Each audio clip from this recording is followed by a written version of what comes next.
Bien-aimé de Dieu, viens avec moi dans Proverbes chapitre 10, donc les Proverbes de Salomon, le fils de David. Donc il y a plusieurs versets qui ont attiré mon attention. La question que Christ pose ce matin, qu'est-ce que c'est qu'un homme, un homme intelligent? Une personne intelligente aux yeux de Christ, c'est quoi? Eh bien, viens voir avec moi dans Proverbes chapitre 10, un homme intelligent, bien-aimé de Dieu, une personne intelligente, c'est une personne qui fait preuve de sagesse. Un homme intelligent, c'est un homme sage. Qui met une garde à sa bouche avant de parler, qui demande au Seigneur, qui consulte l'Éternel avant de faire un pas, avant de prendre une décision, avant d'aller parler à cette personne à qui tu dois parler ce matin.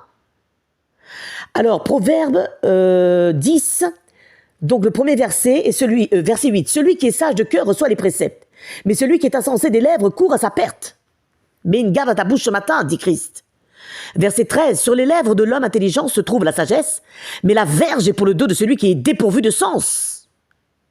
Christ t'appelle, toi et moi, à faire preuve de bon sens et à bien réfléchir, à battre ta langue 7 fois dans ta bouche si tu veux, avant de parler. Par exemple, verset 14, les sages tiennent la science en réserve, mais la bouche de l'insensé est une ruine prochaine. Demande au Seigneur de mettre une garde à ta bouche, de veiller sur la porte de tes lèvres ce matin, bien-aimé de Dieu, avant d'aller parler à cette personne, avant de prendre une décision. Amen.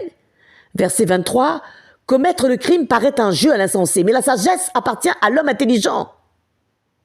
Encore une fois, le Christ t'appelle, toi et moi, à réfléchir avant d'agir, à réfléchir avant de parler.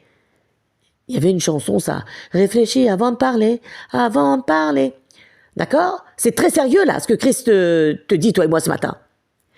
Verset 27, la crainte de l'Éternel augmente les jours, mais les années des méchants sont abrégées. C'est la conséquence de ce qu'on dit, de ce qui sort de ta bouche. C'est la conséquence de tes pensées. C'est la conséquence de ce que tu as de ton cœur. Si tu as la crainte de l'Éternel dans ton cœur ce matin, la conséquence, c'est que tu agiras avec sagesse. Tu parleras à cette personne avec sagesse. C'est la sagesse qui sortira de ta bouche et non des paroles insensées. Amen, pas amen. Et enfin, verset 31, la bouche du juste produit la sagesse, mais la langue perverse sera retranchée, dit l'Éternel. Oh! Fais attention, fais gaffe à ce qui sort de ta bouche, bien-aimé. Mets une garde à ta bouche ce matin, dit Christ. Et la crainte de Dieu dans ton cœur. Et la crainte de Dieu dans ton cœur. Un homme intelligent, c'est un homme sage avant tout. Amen.